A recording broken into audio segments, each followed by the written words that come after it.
अनुशासन पर निबंध। चलिए स्टार्ट करते हैं।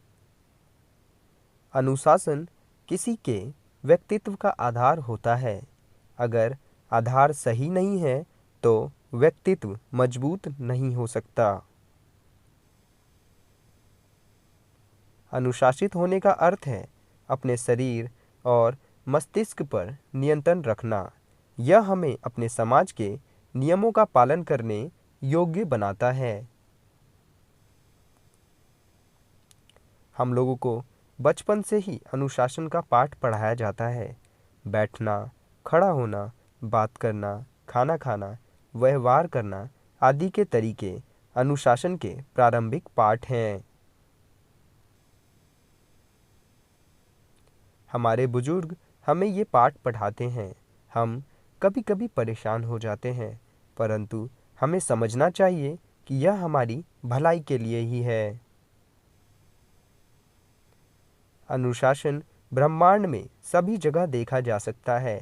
यह चीज़ों को संतुलित रखता है।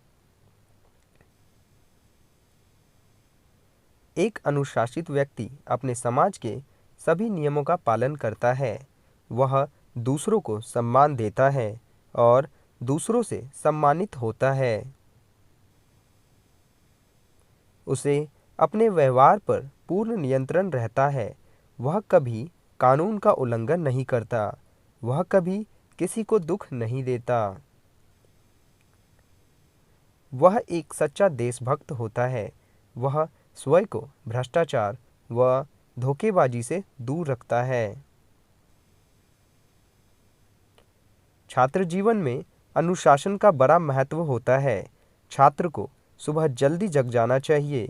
उसे अपने बड़ों का सम्मान करना चाहिए। उसे अपना अधिकांश समय अपने अध्ययन में देना चाहिए।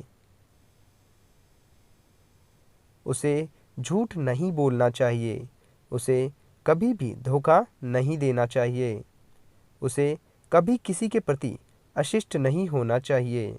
उसे अच्छी संगति रखनी चाहिए।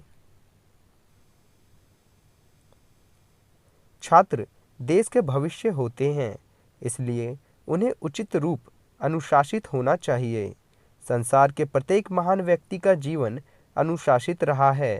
अनुशासन के बिना कोई व्यक्ति सफल नहीं हो सकता। स्वतंत्रता के पहले बहुत सी समस्याएं नहीं थी, लेकिन अब हमारा देश भ्रष्टाचार, घूसखोरी, घोटाला, धोखेबाजी, आतंकवाद आदि जैसी समस्याओं का सामना कर रहा है। कुछ युवा भ्रमित हो चुके हैं। अनुशासन ही इन समस्याओं का एकमात्र समाधान है। सिर्फ शिक्षित और अनुशासित युवा ही हमारे देश को उज्जवल भविष्य दे सकते हैं। धन्यवाद दोस्तों।